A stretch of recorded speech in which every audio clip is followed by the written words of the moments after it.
à toutes et tous. Merci de nous rejoindre en présentiel ici au Forum 104 à Paris ou en virtuel sur Zoom. Je m'appelle Antoine Gillot, je suis directeur de l'Observatoire de l'Action Climat au sein de l'association Climate Change et je suis donc très heureux de vous accueillir avec mes collègues pour cette conférence de presse dédiée au premier bilan mondial de l'accord de Paris, aussi appelé Global Stocktake dans son jargon onusien anglo-saxon.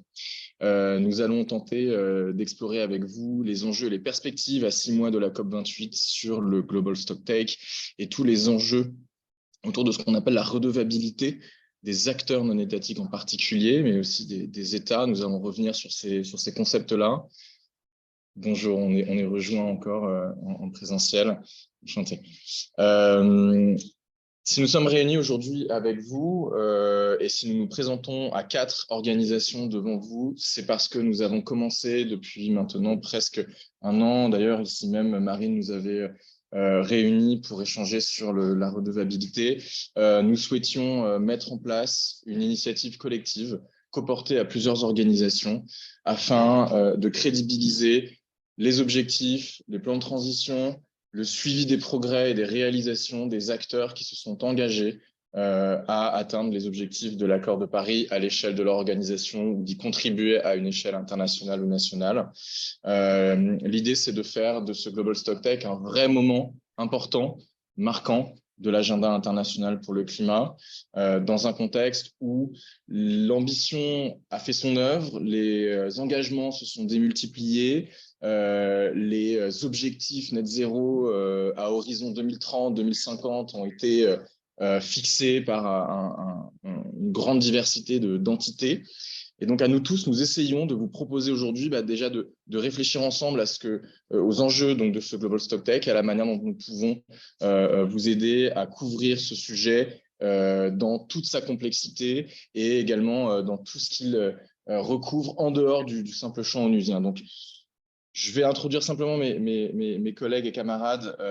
À ma droite, d'abord, Anne Pézna, déléguée générale de la conférence des écoles de journalistes et journalistes, notamment, entre autres, à Challenge, très habituée, expérimentée des sphères onusiennes relatives notamment à la mobilisation des acteurs non étatiques, ce qu'on appelle le partenariat de Marrakech. À ma gauche, Joachim Ross, de la World Benchmarking Alliance, qui est une ONG, tu la présenteras, qui contribue notamment à suivre et à comparer la crédibilité des plans de transition des entreprises au niveau sectoriel. Et puis enfin, Marine Pouget, qui coordonne depuis maintenant peut-être même 2 ans, je crois, un important travail sur la redevabilité des acteurs au nom du réseau Action Climat, une fédération d'ONG. Et donc, pour commencer cette conférence de presse, je donne la parole à Ronan Dantec, président et fondateur de l'association Climate Change, sénateur de Loire-Atlantique à ses heures perdues, et qui va nous dire 2 mots sur l'enjeu et le contexte politique. Oui, bonjour à tous. Je ne serai non pas long pour rappeler que quand on a créé Climate Change il y a maintenant quelques années, dans la dynamique justement de l'accord de Paris, donc c'est très en lien avec ce sur quoi vous êtes en train de travailler, on a créé Climate Change dans l'idée de mettre en évidence l'action de tout ce qu'on appelle les acteurs non étatiques, les collectivités territoriales, les entreprises, les ONG, dans l'idée très simple que réduire les émissions de gaz à effet de serre à l'échelle mondiale, c'est jamais le cumul de toutes les actions menées par les uns et par les autres, et qu'on avait besoin, je crois que c'était aussi dans la limite de l'agenda de l'action de l'accord de Paris, de visualiser l'impact de cette action. Ce qui fait qu'on a d'abord créé Climate Change pour mettre les acteurs en lien, pour accompagner un certain nombre de coalitions, ce que nous faisons toujours, et j'en profite pour vous donner notre agenda à venir sans le détailler. Notre prochain sommet des acteurs non étatiques africains sera à Yaoundé du 25 au 27 octobre prochain, et notre deuxième Climate Change Europe, après celui de Nantes, sera début février à Liège. La date n'est pas tout à fait calée, en partenariat avec la présidence belge, qui veut dire wallonne, puisque je la partage, de l'Union européenne. Et assez rapidement, avec cet objectif de mettre en valeur cette action, il nous a semblé important d'aller un peu plus dans l'étude de l'impact de cette action. d'où la naissance de notre observatoire de l'action climat non étatique mondiale, pour justement essayer de mieux comprendre quel était l'impact, y compris pour lutter contre ce que moi j'appelle le climato-fatalisme, c'est-à-dire l'idée de dire finalement on ne peut rien et nos actions sont gouttes d'eau et peu opérationnelles par rapport à la masse des émissions, et assez rapidement aussi pour essayer de comprendre quels étaient les freins, les succès, et je remercie Antoine et toutes les équipes qui se sont succédées. Enfin, Antoine, ça fait maintenant un moment, donc on n'a pas non plus un turnover. Je vais en bas. Pour justement… Dans la chambre, là. Bernard, s'il te plaît, excuse-moi. OK, merci. Allez, à plus. Est-ce que sur Zoom, vous pouvez fermer vos micros, s'il vous plaît? Merci. Et je souligne en particulier Bernard Soulage, s'il vous plaît. Donc, et j'en conclurai là-dessus. On a créé cet observatoire justement pour mieux comprendre, en comprenant aussi assez rapidement qu'il fallait croiser les dynamiques des acteurs non étatiques avec les cadres étatiques ou supra-étatiques de l'action. D'où un rapport mondial annuel qui, je crois, est aujourd'hui repéré dans la multitude des rapports existants, et d'où, et moi je trouve que votre initiative est absolument essentielle, d'où l'intérêt aussi, après 5 ans de rapport, on est à peu près dans l'histoire de Climate Change, d'avoir un moment d'analyse dans la durée, avec plus de recul sur justement cet impact de l'action non étatique et ses succès, ses difficultés, y compris en lien avec les cadres nationaux. Donc c'est un challenge intellectuel important. Donc bon courage à vous. Donc je crois qu'effectivement, le fait de mettre beaucoup d'acteurs autour de la table va être un enjeu. Et vraiment, je pense qu'on est aussi à un moment où moi je vois remonter un climato-fatalisme qui n'est jamais finalement qu'une remise en scène de l'ancien climato-scepticisme. C'est présent aujourd'hui dans le débat, ça monte dans le débat, et je crois que tout ce que vous essayez de faire, tout ce qu'on essaie de faire, c'est justement aussi de lutter contre ça, pour dire les pistes d'action existent pour stabiliser le climat sous les 2 degrés, et c'est aussi le sens d'un rapport qui est un peu un rapport Saint-Thomas du climat, il fallait quand même que je le place, c'est-à-dire un rapport qui part de la réalité de l'action faite et pas uniquement de l'analyse des engagements pris par les uns et par les autres. Merci. Je passe sans plus tarder la parole à Marine, qui va introduire les enjeux du Global Stocktake ainsi que les activités du RAC dans ce contexte. Merci beaucoup. Je me permets juste de refaire un petit point technique. On a eu des nouvelles arrivantes. On enregistre cette conférence de presse pour les collègues journalistes qui n'ont pas pu venir. Donc, que ce soit sur Zoom ou dans la salle, si vous ne souhaitez pas cet enregistrement, merci de signaler dans les 2 secondes qui suivent. C'est bon pour tout le monde? Sur Zoom aussi, je ne vois pas de contradiction. OK, super. Alors, je continue. Donc, voilà, comme ça a été dit, moi, je travaille au réseau Action Climat. Peut-être que certains d'entre vous ont été à une conférence de presse ce matin du réseau Action Climat également. Donc, on est une fédération de 37 ONG françaises sur le climat et on représente le bureau français du Climate Action Network International. Donc, on est la branche, voilà, un réseau qui regroupe à peu près 130 pays de société civile, climat et un peu plus large maintenant. Mais sans tarder, je vais aller sur le bilan mondial, donc ce fameux Global Stocktake, qui est un processus purement onusien, hein, pour l'instant, très focalisé sur ce qu'on appelle la fameuse CNUC, le secrétariat onusien climat, on peut l'appeler comme ça aussi. Alors déjà, pourquoi en fait on vous le met dans ce contexte-là? Ça a été dit juste au début par Renan, en fait on a vraiment une mobilisation, non pas seulement des États, mais aussi des acteurs non étatiques autour du climat depuis l'accord de Paris, ce qui est tout à fait normal parce qu'en fait c'est l'esprit de l'accord de Paris, c'est de dire tout le monde doit contribuer pour le climat. Et donc on peut effectivement reconnaître depuis ce moment-là qu'il y a vraiment une mobilisation, il y a un portail de l'action non étatique qui a été créé par l'ONU.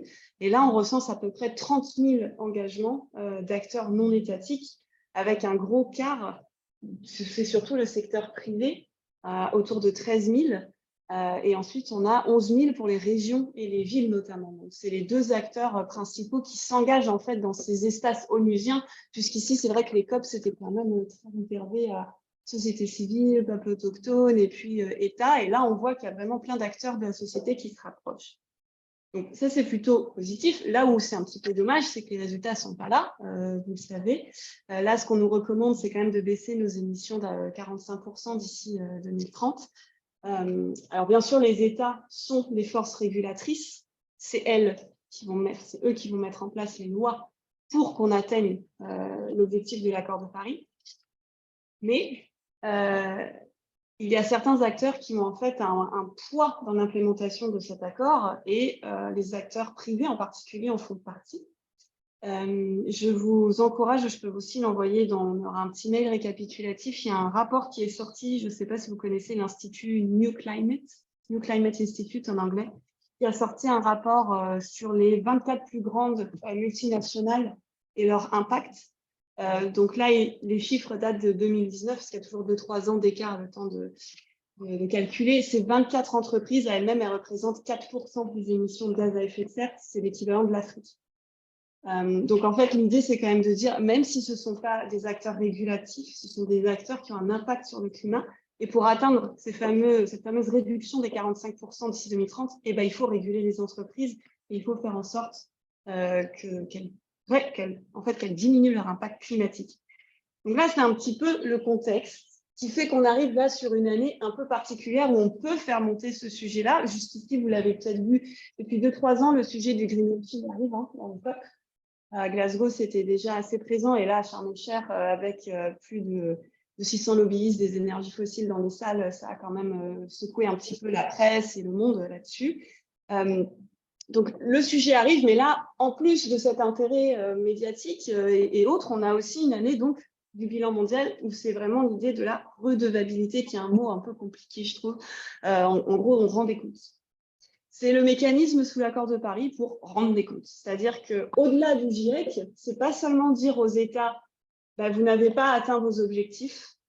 On sait ça. On sait aussi pourquoi. On sait où il y a des problèmes. Donc, au-delà de résumer en fait ce que dit le GIEC, c'est de dire vos prochains plans climat, vous voyez en 2025, les États doivent soumettre ce qu'on appelle en anglais, si je traduis de l'anglais, c'est des contributions nationales déterminées. Pour être très simple, c'est des plans climatiques. En fait, c'est des objectifs nationaux que les États doivent se fixer. Le prochain est en 2025 et le but de ce bilan mondial, c'est de dire, en fait, vous devez prioriser tels et tels aspects politiques dans vos prochaines politiques climatiques. Donc, ce n'est pas seulement un exercice technique qui ressemblerait à un rapport du GIEC, c'est vraiment un exercice de dire quelles sont les priorités où les États doivent travailler dans les années à venir pour venir en fait sur 1,5 puisqu'on n'y est pas de base. Et donc, c'est le premier bilan mondial qui se met en place puisque 2015-2020, c'était une phase test. 2020-2025, c'est la première phase vraiment de mise en œuvre avec des plans climat. On est en 2023, on est au milieu. Donc, l'idée, c'est de dire comment vous pouvez faire mieux pour la fois prochaine. Donc, c'est ça le bilan mondial. Et là, c'est vraiment l'enjeu c'est l'enjeu de cette année, c'est de faire en sorte que ça ne serve pas à rien et que ça pousse les États à faire plus dans tous les secteurs de l'accord de Paris. Atténuation, adaptation, finance, perte et dommages, et ce qu'on appelle transversal. Donc là, c'est droits humains, égalité de genre, écosystème, etc. Et je vais finir avant de passer la parole à mes collègues. Bon, le bilan mondial, c'est donc un moment de redevabilité étatique. Je viens de vous dire, l'idée, c'est que les plans climat nationaux soient beaucoup plus ambitieux dans 2 ans. Alors, pourquoi on le met en lien avec les acteurs non étatiques aujourd'hui ? C'est justement pour 2 raisons principales où moi, je travaille avec déjà mes collègues ici, mais aussi d'autres ONG en France et ailleurs. C'est que ce bilan mondial peut aussi montrer, au-delà du fait que l'action non étatique est très importante et qu'il faut la prendre en compte, qu'il faut mieux la réguler, qu'il faut mieux l'encadrer. Donc, un des résultats de ce bilan mondial, c'est de dire aux États, en plus de nous envoyer vos contributions nationales et vos plans climat, communiquez comment vous allez réguler vos entreprises. Communiquez comment vous allez faire en sorte qu'elles vont atteindre leurs objectifs climat et qu'elles vont être alignées avec le 1,5 de Paris. Ça serait vraiment une grande première parce que ça permettrait en fait d'avoir un suivi de l'action non étatique déjà au niveau onusien. Sans oublier, bien sûr, quand même de mentionner, il ne faut pas attendre de l'ONU qu'elle régule les entreprises elles-mêmes. Ce ne sera jamais possible. Ce n'est pas son mandat. Par contre, ce qu'elle peut faire, c'est demander aux États comment ils le font pour pouvoir mettre la pression. Et nous, ça nous permet aussi, après, derrière, de faire un suivi. Et pour finir, une autre chose qui peut exister grâce à ce bilan mondial, au-delà donc de ces plans climat et du rapport de ce qui se fait au niveau national, là, à Bonn, si vous le savez peut-être ou pas, il y a eu des négociations climatiques ces 2 dernières semaines. L'ONU, donc la CNUC, le secrétariat onusien, a publié une note sur un cadre de redevabilité étatique. Donc, il y a une impulsion du fait de, comme je disais, de faire rapporter les États, mais il y a aussi l'ONU qui dit moi, je mets en place moi-même un système où je vais mettre en œuvre mon portail qui existe déjà, où on va mieux comprendre qui sont les acteurs qui viennent dans les COP, pourquoi ils s'engagent, et voir même, alors ça, nous, c'est pour ça qu'on pousse, mais si un acteur qui s'engage dans des COP n'atteint pas ses objectifs ou fait du greenwashing, ça pourrait être intéressant de dire dans ce cas-là, vous n'avez pas accès, par exemple, aux COP. Viennent que les champions. Donc, c'est une nouvelle manière d'envisager une COP. On n'est pas juste là sur inviter tout le monde, mais en fait, on invite ceux qui font au moins l'effort d'être transparents sur leurs résultats et qui n'utilisent pas les COP comme un salon de communication et de greenwashing. Donc, voilà pour un peu vous dire les 2 grands résultats qui pourraient sortir cette année sur la redevabilité non étatique. Et je vais m'arrêter là, je serai ravie de répondre aux questions après. Et je passe la parole, du coup, je crois que c'est toi, ou si je me Vas-y, Pardon. Enchanté d'être là. Donc, je travaille pour la World Benchmarking Alliance, comme disait Antoine. Je suis responsable des politiques climatiques au sein de l'organisation. Et en fait, comme disait Antoine, nous, ce qu'on regarde vraiment, c'est 2 choses. Alors, juste pour un peu de contexte, la World Benchmarking Alliance a été établie pour voir comment les entreprises contribuent aux objectifs de développement durable, au sens plus large. Il y a plusieurs équipes, plusieurs benchmarks. Moi, je travaille vraiment dans l'équipe climat-énergie. Et dans cette équipe-là, on a développé un certain nombre de benchmarks. Donc, benchmarks, ça veut dire on compare comment les sociétés se situent les unes par rapport aux autres sur 2 axes majeurs, sur les plans de transition et aussi sur leur plan de transition juste, c'est-à-dire comment elles vont protéger les travailleurs ou réentraîner les travailleurs qui peuvent potentiellement être affectés par la transition bas carbone et sur un nombre d'autres critères sociaux. Donc, pour nous, ce bilan mondial est vraiment important. Marine a mis l'accent là-dessus que ce n'est pas juste une action des États, c'est aussi vraiment important de voir comment les entreprises sont en train de contribuer à ça. Pour rappeler un tout petit peu les chiffres, quand on regarde Race to Zero en anglais, donc c'est une espèce de course pour la neutralité carbone, c'est une campagne au sein de la CNUC qui réunit différents types d'acteurs étatiques. On voit que tous ces acteurs-là, enfin, tous ceux qui étaient listés en septembre, correspondaient à près 1/4 des émissions de CO2. Donc, c'est quand même significatif. Et voilà, c'est vraiment important qu'il y ait cette discussion à la fois entre les États et les entreprises. Et je vais revenir sur ce point un petit peu. Donc, quand on parle de plan de transition, de quoi on parle? On parle vraiment d'une feuille de route que l'entreprise a établie pour voir comment est-ce qu'elle va se décarboner au long terme. Donc, ce n'est pas juste je fixe un objectif à moyen terme de réduire des émissions ou je suis carbone neutre ou j'ai investi un petit peu dans les énergies renouvelables. C'est vraiment de se dire, voilà, ça c'est au niveau, du board qui est responsable pour entamer la transition, quelles sont leurs compétences, voilà le pourcentage que je dois investir et se comparer avec un scénario de référence. Donc, nous, on utilise le scénario de l'Agence internationale de l'énergie. On pourrait utiliser, par exemple, celui du GIEC pour voir le gap qu'il y a entre les réductions d'émissions que sont en train de faire l'entreprise et les réductions nécessaires pour être en lien avec l'accord de Paris. Donc, il y a plein de facteurs qu'on regarde. Et aussi, pour la transition juste, c'est une méthodologie qui a été développée avec l'OIT pour voir, en fait, comment est-ce que les entreprises discutent avec les syndicats, comment est-ce qu'elles mettent, quel plan elles ont, comment leur lobbying est aligné avec l'entreprise juste, etc. On va lancer en fait à la fin du mois un benchmark pétrole et gaz il a déjà été lancé en 2021, mais c'est une nouvelle édition du benchmark et qui regarde comment les 100 entreprises les plus importantes au niveau du pétrole et du gaz s'alignent avec une trajectoire 1.5.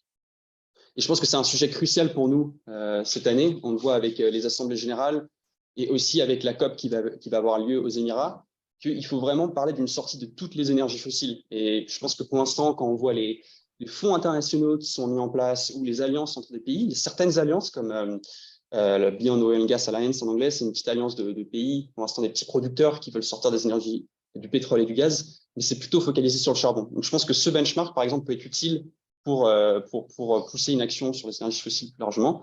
Donc le benchmark n'est pas encore publié, donc je ne peux pas vous donner toutes les données, mais malheureusement, même s'il y a eu une augmentation en termes d'ambition, où certaines entreprises ont investi un peu plus, on va dire, dans les énergies renouvelables, on voit que ce n'est pas encore au rendez-vous sur un certain nombre de points, et on peut parler de comment elles pourraient s'aligner.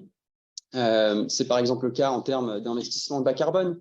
On voit particulièrement dans la période actuelle qu'il y avait une opportunité manquée d'investir beaucoup plus significativement, ce qui n'a pas été le cas. C'est quelques pourcentages de CAPEX, mais ce n'est pas suffisant. C'est pareil en termes de scope 3, c'est les émissions qui représentent le plus d'émissions, donc on est aussi évidemment responsable de ça, entre guillemets, mais la plupart des entreprises ne fixent pas d'objectifs pour réduire ces émissions, ce qui est un problème. Et peut-être le point le plus important, c'est qu'à part une ou deux entreprises, je pense qu'il y avait BP, aucune entreprise réellement ne veut sortir en fait, du pétrole et du gaz. Il y a de plans pour sortir du pétrole et du gaz. Donc l'idée, c'est pas de dire on va en sortir demain. On sait tous que c'est difficile. Il y a des technologies, des alternatives qui sont plus ou moins coûteuses, mais elles n'ont pas de plan de sortie. Donc BP, par exemple, avait signifié qu'elle allait réduire de 40% sa production en 2030 par rapport à son niveau de 2019. Elle a réduit ses propres objectifs. Je crois qu'il y a une autre société qu'on benchmark qui fait ça. C'est Shell, je crois. C'est peut-être possible, effectivement. Mais en tout cas, voilà, c'est pas au rendez-vous par rapport à ce qu'on devrait voir.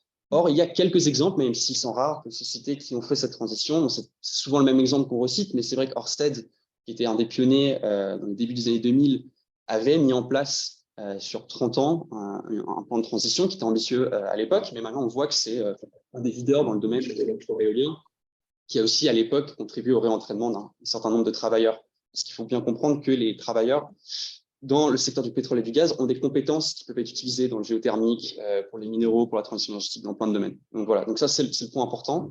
Et quelles sont du coup nos recommandations spécifiques par rapport au Global Stocktake, au bilan mondial?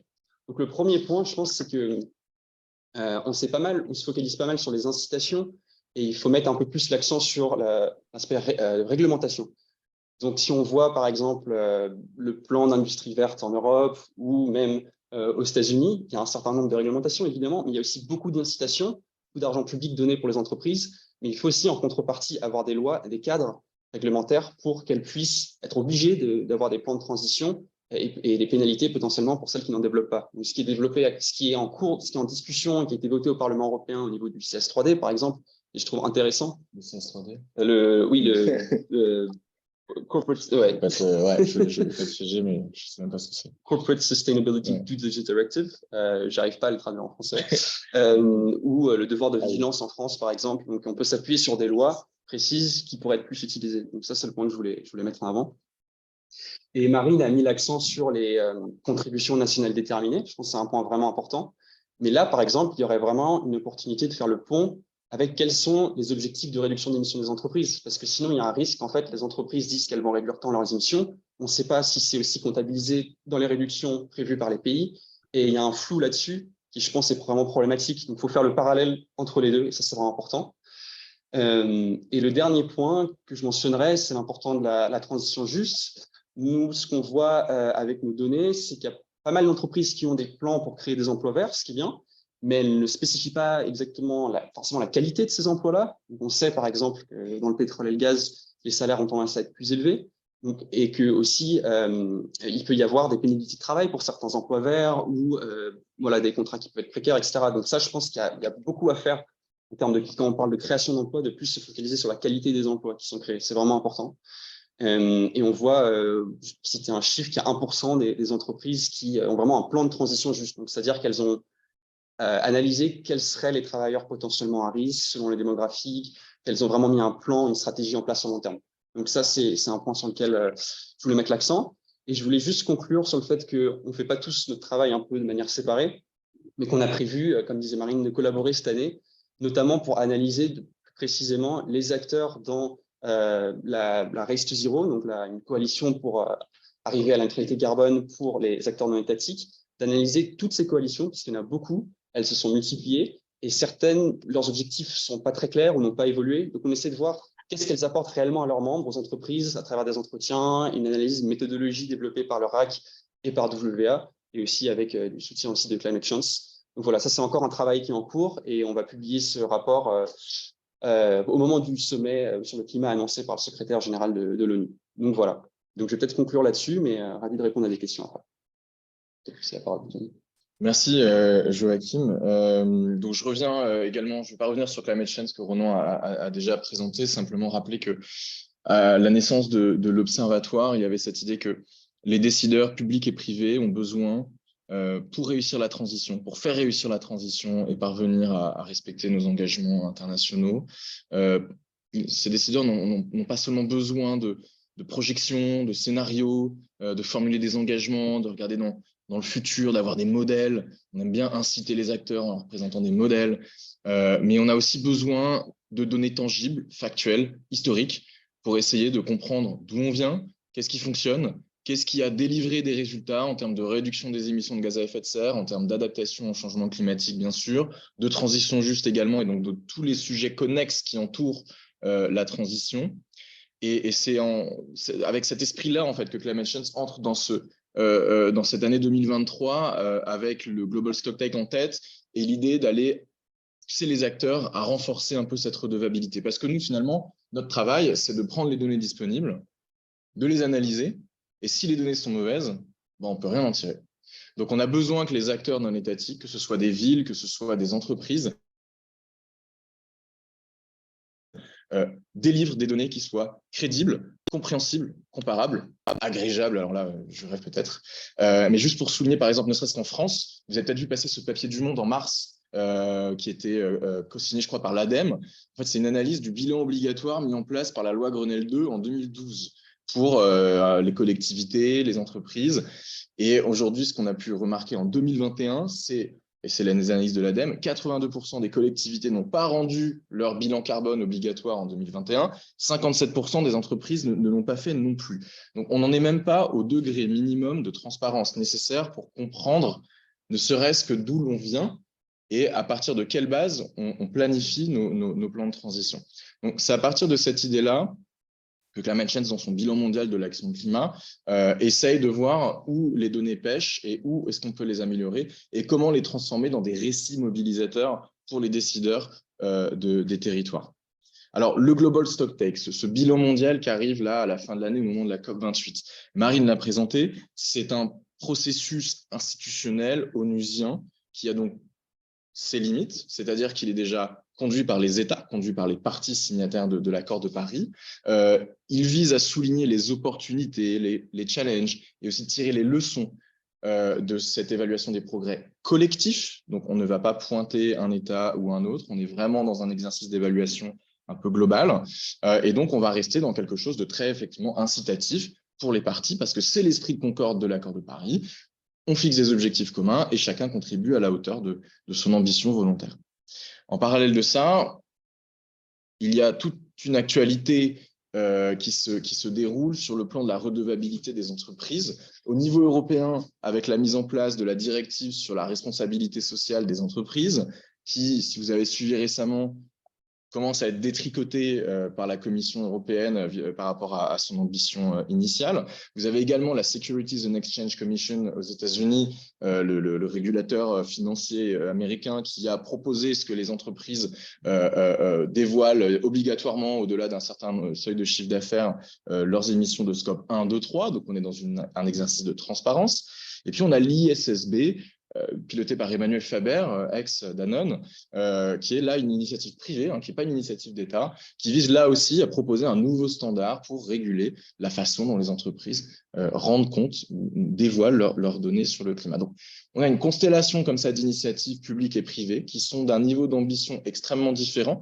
On s'est exprimé sur le sujet avec Joachim, notamment dans notre contribution au Global Stocktake, et on a écrit un petit peu là-dessus à Climate Change. L'idée, c'est de pousser au maximum les acteurs à s'orienter vers l'accord de Paris. Parce qu'aujourd'hui, la plupart des systèmes qui invitent les acteurs à dévoiler leurs données sont orientés vers les investisseurs. L'idée, c'est comment mes investisseurs, avec une information de qualité, s'autodisciplinent et finalement font les bons choix rationnels et trient entre les bons et les mauvais élèves. Et dans ce cadre-là, on n'invite pas véritablement les acteurs à rendre des comptes vis-à-vis des scénarios de l'AIE ou du GIEC, vis-à-vis des objectifs de degré ou 1,5. On est dans un simple exercice de transparence. Et donc, ce qu'on va proposer cette année, c'est de basculer vers un exercice donc, de redevabilité et de mesure d'impact. Et c'est ce que l'Observatoire Climate Change essaye de faire depuis des années, avec donc, tous les rapports que vous pouvez retrouver sur le site internet qu'on a publiés, des cas d'études. On a voilà, étudié, j'ai noté quelques chiffres, 130 cas d'études dans 45 pays, 86 villes et régions, avec des contributions d'experts qui viennent de tous horizons. L'idée, c'est vraiment de documenter, d'analyser, de raconter l'histoire de l'action réellement mise en œuvre sur le terrain et de comprendre les leviers de réussite, mais aussi d'échec, de ces acteurs-là. Donc l'idée, c'est d'essayer de faire infuser maintenant cette logique-là auprès des acteurs privés et publics et auprès des institutions onusiennes. Un point tout particulier que je voulais souligner, parce qu'on a beaucoup parlé des entreprises, les villes du monde entier sont également dans cette situation-là. Pour beaucoup, elles sont astreintes à publier un bilan carbone dans certains pays du monde. Parfois, elles le font juste volontairement. Mais les villes, aujourd'hui, sont des moteurs de transition des territoires. Et ce qu'on a pu observer, et nous le publierons dans notre rapport à venir le 9 novembre, le nouveau bilan mondial de l'action climat, qui dressera la synthèse des tendances de l'action mise en œuvre depuis la signature de l'accord de Paris jusqu'à aujourd'hui. Ce qu'on va analyser, c'est précisément où en sont les villes à partir des données du CDP, le Ex-Carbon Disclosure Project. Et avec ces données-là, qui sont aujourd'hui qui sont disponibles publiquement, mais qui sont des fichiers absolument illisibles, on est parvenu donc à tirer des tendances et des conclusions sur la manière dont les villes parviennent à réduire ou pas leurs émissions de gaz à effet de serre et surtout souligner la très inégale qualité de leur reporting, de leurs mesures d'émissions, de leurs pratiques de transparence en général. Et donc, c'est pour améliorer les pratiques que nous allons donc publier le 9 novembre le bilan mondial de l'action climat, dans lequel nous allons également utiliser des données de la WBA sur les plans de transition des entreprises par secteur. C'est un bilan qui va être très rapidement constitué en 10 chapitres. Un chapitre sur les émissions globales, un sur les entreprises, les gouvernements locaux et la société civile, et 6 chapitres sur les émissions sectorielles, énergie, transport, bâtiment, industrie, déchets, usage des sols. Donc, ce rapport va répondre aussi d'une certaine manière à faire écho à celui qui sera développé sur les coalitions d'acteurs par la WBA et le RAC. Et donc, nous allons ensemble essayer de porter ces données auprès des institutions onusiennes. Et on compte sur vous pour faire aussi ce moment du Global Stocktake un moment qui compte dans l'histoire de l'ambition climat et pas seulement un échec de plus à mettre à l'actif de l'ONU. Merci beaucoup. Alors, comme vous le savez, je ne représente pas une ONG, mais une association qui s'appelle la Conférence des écoles de journalisme. Et je suis ravie d'être là. Cette présence, elle est due, d'une part, à un certain nombre de discussions menées lors des COP, puis après d'un cercle qui s'est élargi. On a organisé avec cette conférence des écoles de journalistes qui représente les 14 cursus reconnus par la profession. On a organisé depuis 18 mois les états généraux de la formation et de l'emploi des jeunes journalistes. Ces états généraux ont fait émerger un certain nombre de priorités, parmi lesquelles l'augmentation, la montée en compétences sur les sujets climat. Il se trouve que par ailleurs, à titre personnel, avant d'être déléguée générale de la conférence des écoles de journalisme, j'ai eu la chance, d'une part, d'être la seule journaliste en immersion dans les équipes diplomatiques de Laurent Fabius qui préparait l'accord de Paris. D'ailleurs, c'est là, Ronan, qu'on s'est rencontrés. Et ensuite, avoir participé à la création de la partie non étatique de l'accord de Paris aux côtés de Hakima El Aïté et d'avoir travaillé à la publication premier yearbook, rapport mondial en fait de l'action de ces acteurs non étatiques. Autant dire que ce sujet me tient à cœur, que depuis, j'ai peut-être pas suivi toutes les COP, mais un grand nombre d'entre elles. Et l'idée de ce bilan mondial, cette occasion-là, et là je partage vraiment tout ce que vous voulez dire, c'est que c'est un rendez-vous qui va rester soit un vocable onusien, soit prendre sa place de rendez-vous historique si toute la société civile en fait un rendez-vous historique. Et c'est dans cette idée-là que la conférence des écoles de journalistes s'est dit banco, on va y aller, c'est-à-dire que donc l'idée c'est de rassembler les étudiants, un certain nombre d'étudiants de 14 écoles pour enquêter avec les acteurs qui sont présents sur un certain nombre de sujets et de l'autre côté, d'établir des partenariats avec un certain nombre de médias pour pouvoir diffuser le résultat de ces travaux. Donc vraiment, c'est à la fois un partage. Quel est l'intérêt pour les journalistes? Évidemment, cette montée en compétences qui est en train d'ailleurs de se faire. La CEJ a signé la charte pour l'urgence écologique et on sait qu'il y a beaucoup de médias qui sont en train en ce moment de développer des plans de formation. Donc, il se passe vraiment des choses et c'est vrai que si je regarde là où on en était au moment de l'accord de Paris aujourd'hui, il y a des changements absolument majeurs. Notre défi à nous, journalistes, et ce n'est pas à vous que je vais l'apprendre, c'est de relier le mondial avec le local, avec l'histoire, avec le récit incarné. C'est comment on arrive à faire comprendre quelque chose qui s'appelle le GST et à faire le lien avec la vie et le quotidien des gens. Donc ça, c'est un de nos chantiers.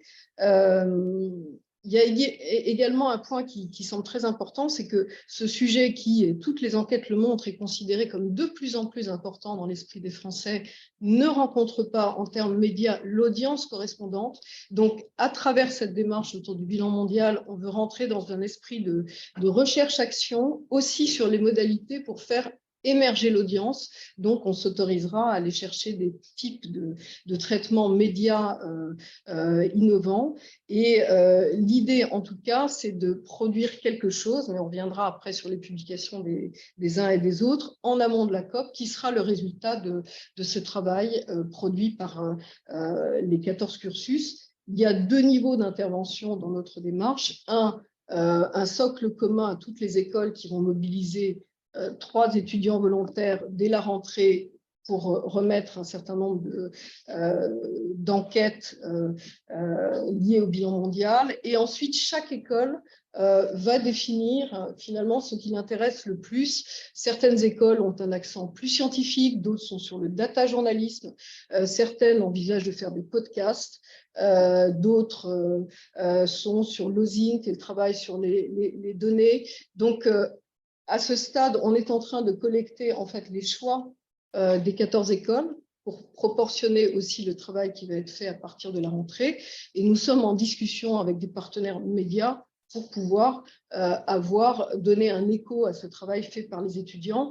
Et puis, dernier point, j'ai été très frappée par la notion de schisme de réalité qui est portée par Ami Dahan, qui est une des grandes expertes universitaires des négociations climatiques. Et je trouve que pour les journalistes, travailler sur l'écart entre les annonces et le résultat, c'est vraiment ce qui est le propre de notre métier, en tout cas ce que ça devrait être. Et donc, l'objectif qui va être donné à tous ces étudiants, c'est justement que ce soit de manière sectorielle, sur des entreprises. Là, on va faire des choix éditoriaux à partir de juillet, avec votre aide aussi, de comprendre pourquoi il y a un écart aussi important entre les annonces et la réalité. Donc voilà le pourquoi de la présence de la conférence des écoles de journalisme à cette conférence de presse. Merci à toutes et tous pour votre écoute. Nous proposons d'engager un temps d'échange aussi long que vous voulez, car nous avons la salle pour tout l'après-midi. Que vous soyez en ligne ou que vous soyez ici même présent. Oui. Moi, j'ai plusieurs questions. Là, vous me dites qu'on a parlé de la société civile à cette COP, mais ce n'est pas seulement une question de mobilisation de la société civile ou même des journalistes, c'est aussi ce que la présidence émérienne veut en faire. Où sera la zone verte? Est-ce qu'il va y en avoir une? Est-ce que c'est la COP à Charles-Méchère en dehors complètement inaccessible? Voilà, donc en gros, quelle place pour la société civile? On a vu là à Charles-Méchère, par exemple, la manifestation traditionnelle de la société civile avait pu avoir lieu à l'intérieur même de la COP, c'était quand même une manifestation, quoi. Donc voilà. Qu'en pensez? Oui, vas-y si tu veux. On est en train de faire la technique. Mais oui, non, c'est une vraie question. J'ai 2 éléments de réponse. Le premier, c'est que En tout cas, pour l'instant, sur le bilan mondial qui est, je cite Sultan Al-Jaber, le bijou de la couronne de la COP28. Donc pour lui, c'est son objectif d'avoir un bilan mondial impactant. Il l'a encore redit à Bonn en venant, ça doit être inclusif. Il a reconnu que si, dans ce bilan qui va être en fait négocié dès septembre, hein, ils n'attendent pas la COP pour le négocier, tellement les recommandations, enfin, nous, ce qu'on demande, par exemple, c'est que les États doivent se mettre d'accord sur une date de sortie des énergies fossiles pour tout le monde. C'est des choses comme ça. Et il a reconnu que si la société civile n'est pas dans ce processus, on n'y arrivera pas. Donc, il y a ce discours plutôt, pour l'instant, engageant sur le fait que cette COP-là ne peut pas ne pas être inclusive parce que sinon, le bilan mondial sera raté. Et d'un autre côté, et c'est là, je pense que dans septembre, octobre, on verra à quel point finalement il est cohérent ou pas. D'un autre côté, on n'a pas encore la confirmation, mais ça paraît assez clair qu'effectivement, tout ce qui sera manifestation et mobilisation ne sera pas à l'extérieur de l'espace de la COP. On est dans un pays où la violation des droits humains est automatique. Il n'y a pas d'espace de société civile. Et il y a beaucoup d'enjeux pour l'instant avec lesquels on engage des discussions qui sont compliquées, comme l'égalité des genres ou les droits du travail. Donc, disons que sur la partie bilan mondial, il est très ouvert, mais dès qu'on part sur une COP de manière plus large, c'est compliqué. Je ne peux pas dire maintenant que c'est foutu, mais en fait, je pense que septembre-octobre, ça va être le moment où on va voir est-ce que finalement, il va y avoir un alignement sur ce discours qu'on a pu entendre à Bonn avec l'inclusivité, le fait qu'il faut que la société civile soit là, et c'est vrai, la présidence émiratie paye beaucoup de visas pour des activistes du Sud. Je pense qu'on va voir à quel point c'est concret ou pas en septembre-octobre, et à partir de là, nous, on va adapter notre manière de travailler, c'est-à-dire que soit il y a une vraie porte ouverte qui nous permet de travailler correctement, et dans ce cas-là, on essaiera d'être présent, soit la porte va se refermer. Et dans ce cas-là, on partira beaucoup plus en mobilisation. Donc, voilà, je suis encore un peu tôt dans l'année pour vous répondre, mais en fait, effectivement, il y a un manque, il y a une cohérence qui n'est pas encore claire, en fait. Donc, bon, à voir, rendez-vous en septembre, quoi, voir comment ça se passe. Pour ce qui est de l'espace de la Green Zone, j'ai pu voir les plans du City Expo de Dubaï. La Green Zone est collée cette année à la Blue Zone. Elle n'est pas séparée comme à Sharm el-Sheikh, effectivement. Et il y a un certain nombre d'espaces qui sont prévus par la présidence.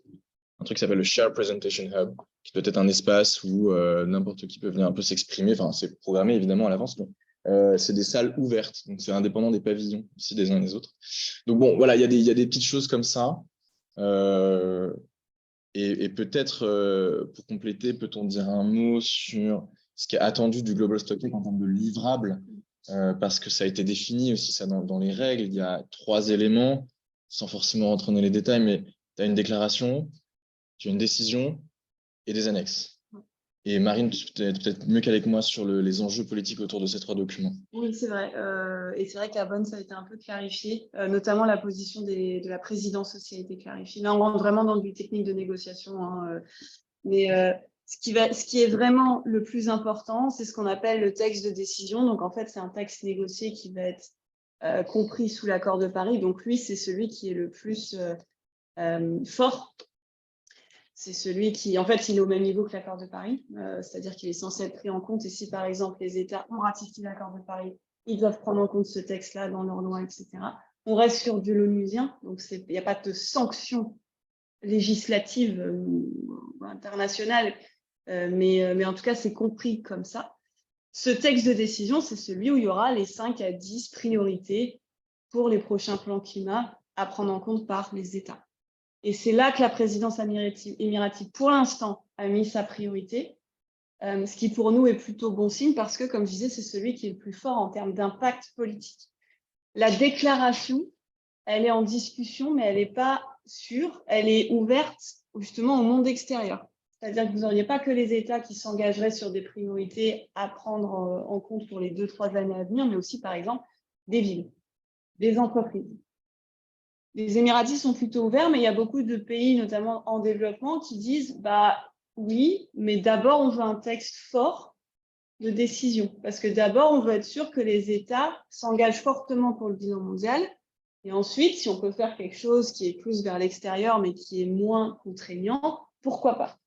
Et effectivement, la troisième chose, c'est les annexes. Donc ça, c'est tout le résultat technique du bilan mondial. Donc en fait, c'est vraiment une analyse des données scientifiques sur tous les piliers que je vous ai cités tout à l'heure, atténuation, adaptation, etc. Ça va être énorme, ça va être des centaines de pages que les États vont pouvoir utiliser s'ils veulent quand ils vont refaire leur politique climat et par exemple essayer de trouver des bonnes pratiques sur, je ne sais pas, utiliser les écosystèmes pour l'adaptation ou comment incorporer un plan de transition juste au niveau national ou enfin, voilà, sur tous les sujets. Donc ça va être une bibliothèque en fait, cette annexe qui n'est pas négociée, qui va être tout simplement délivrée aux États comme un support à prendre en compte. Donc voilà, pour vous expliquer un petit peu le... Ouais. Juste pour préciser là-dessus, vous disiez tout à l'heure qu'il n'y avait pas de l'analyse. Oui. Est-ce que l'analyse secteur de manière assez générale, oui. C'est-à-dire qu'on va dire, par exemple, sur atténuation, par exemple, il y a tel et tel secteur qui ont été identifiés comme clés et on sait déjà que le secteur énergie va être le gros secteur de l'atténuation parce que c'est là que les Émiratis veulent aller. Mais après, ça restera assez général quand même. Enfin, je sais que par exemple, il y a beaucoup de réticence à aller sur... là, c'est du côté développé comme développement.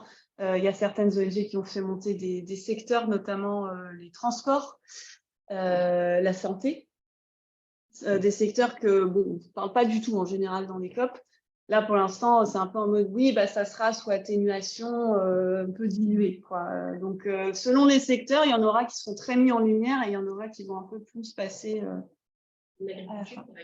L'agriculture fait partie de ceux qui sont censés remonter dans l'adaptation, mais pas de manière hyper prioritaire de ce qu'on nous a fait comprendre. Après, ça dépend aussi des négociations qui vont commencer en septembre. Hein, mais... Là, la présidence émiratienne a un vrai rôle, hein, parce que c'est elle qui donne qui influence sur les priorités, et clairement, sa grosse priorité, c'est énergie, transition juste et écosystème, protection des écosystèmes, ou, selon comment on l'entend, exploitation des écosystèmes, à voir. Mais c'est ça les grandes priorités pour l'instant. On peut identifier vraiment. Je regarde juste si sur Zoom, il n'y a pas de question. N'hésitez pas à lever la main artificiellement sur Zoom si vous voulez poser une question, comme ça on le voit. Merci. D'abord, désolé. J'ai deux questions. Pourquoi est-ce qu'on refuse d'avoir une comptabilité par État? Et pourquoi et sous quelle forme est-ce qu'il arrivera très concrètement? Est-ce qu'on aura une déclaration finale avec 10 bullet points en gros sur des priorités très générales sur lesquelles s'améliorer? Un petit peu les vagues comme... Ouais.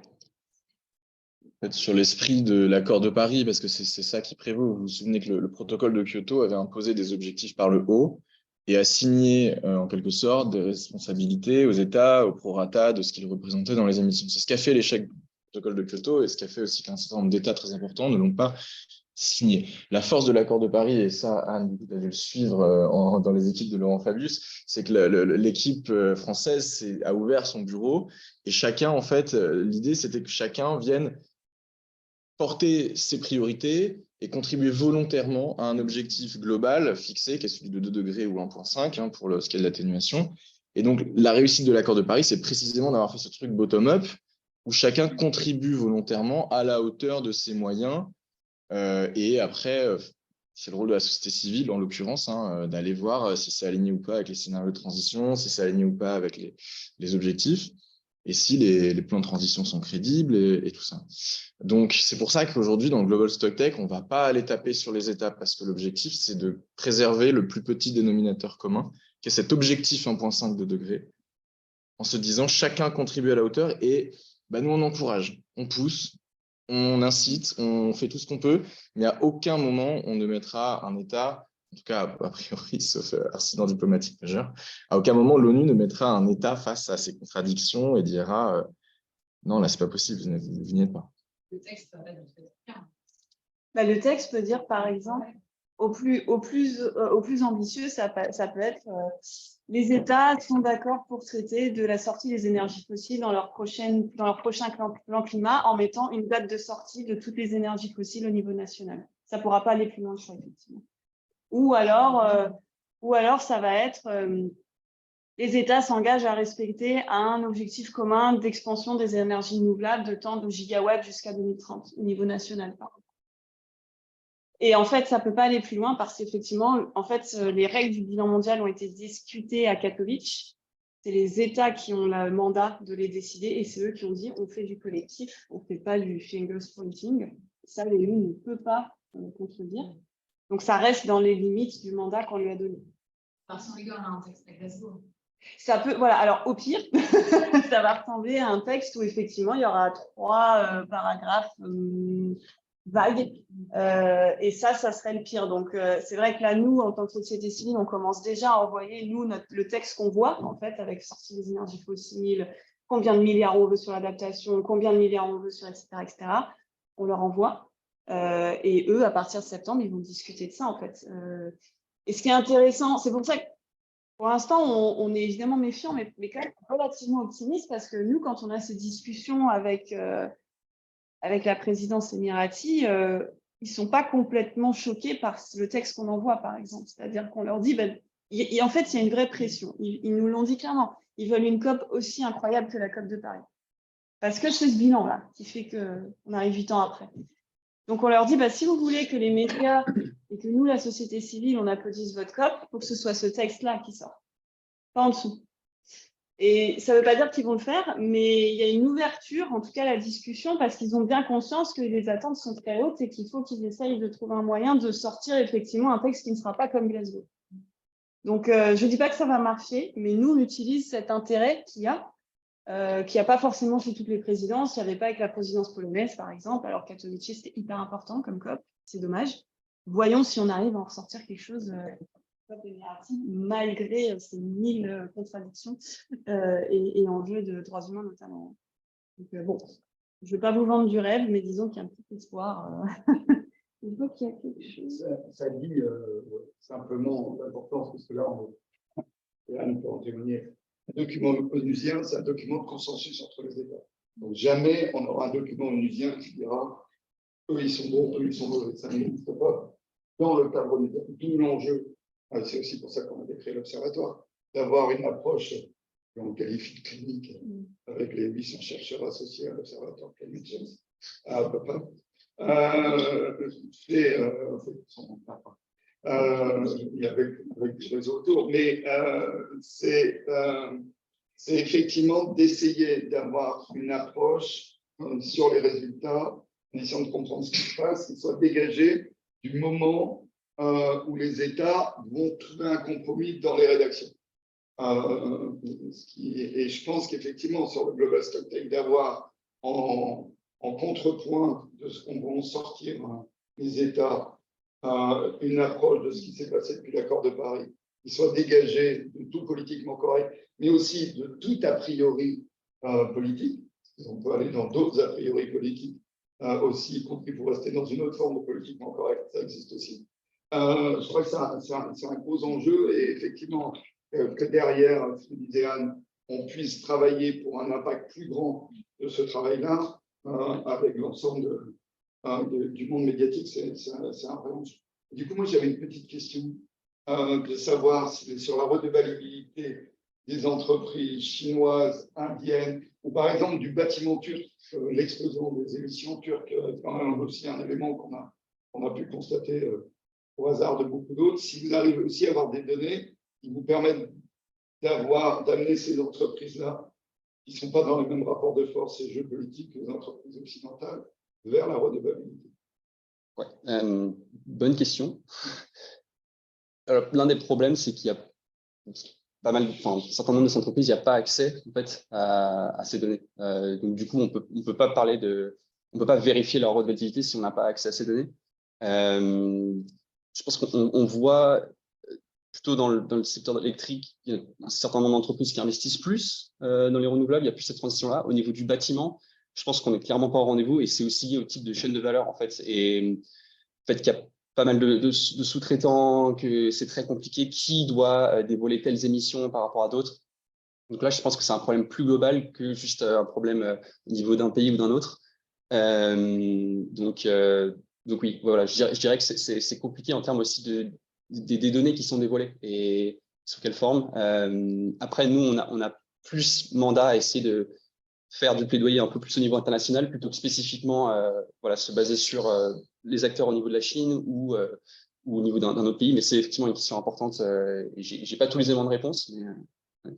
Parce que la méthodologie ACT que vous mettez en place, elle est, peut-être que tu peux en redire un mot d'ailleurs, maintenant que tu es construite, elle est construite par secteur aussi. Oui, tout à fait. Tout à fait. Oui, exactement.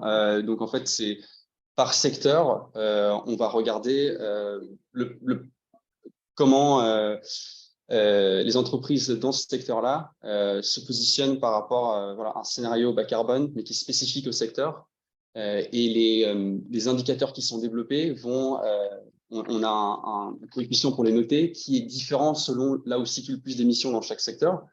Il y a une consultation aussi qui a été mise en place, donc c'est avec l'ADEME à l'époque, voilà, pour voir avec des experts quelles sont les problématiques, les enjeux dans chacun des secteurs aussi.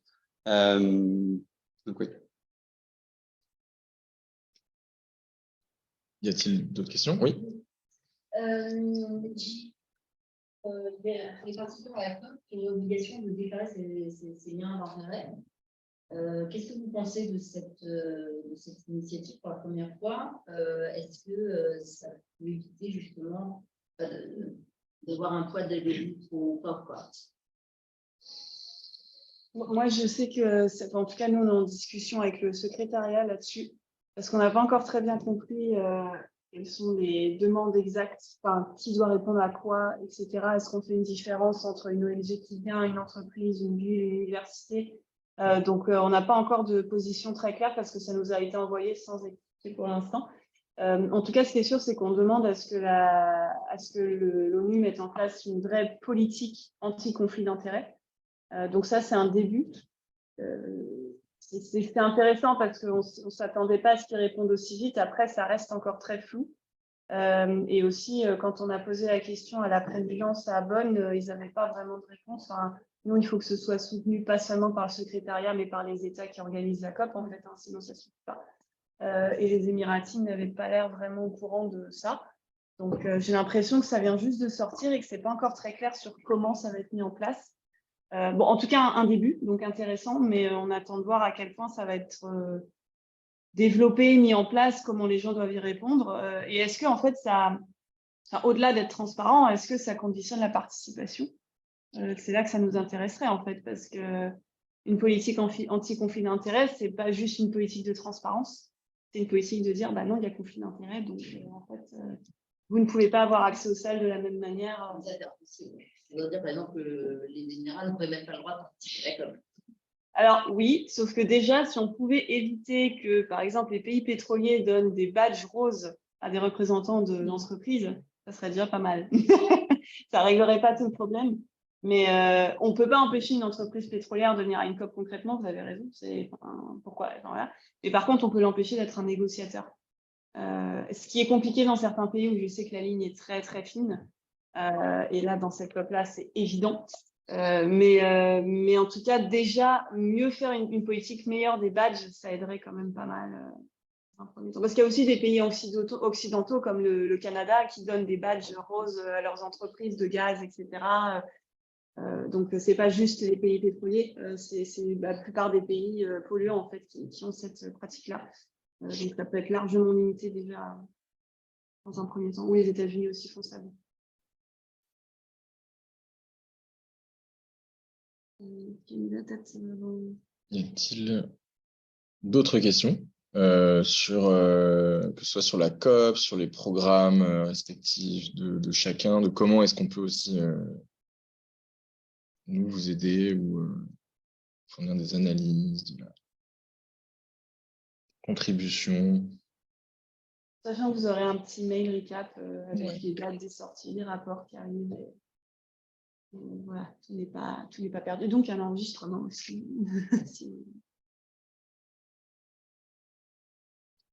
Alors peut-être peut-on clôturer cette conférence. Merci à toutes et tous d'être venus, de vous être déplacés, de vous être connectés en ligne également. Et nous restons à votre disposition. Vous aurez nos adresses mail, un petit récapitulatif de tout ce qu'on vous a présenté aujourd'hui. Et nous restons en contact. Merci. Merci. Au revoir.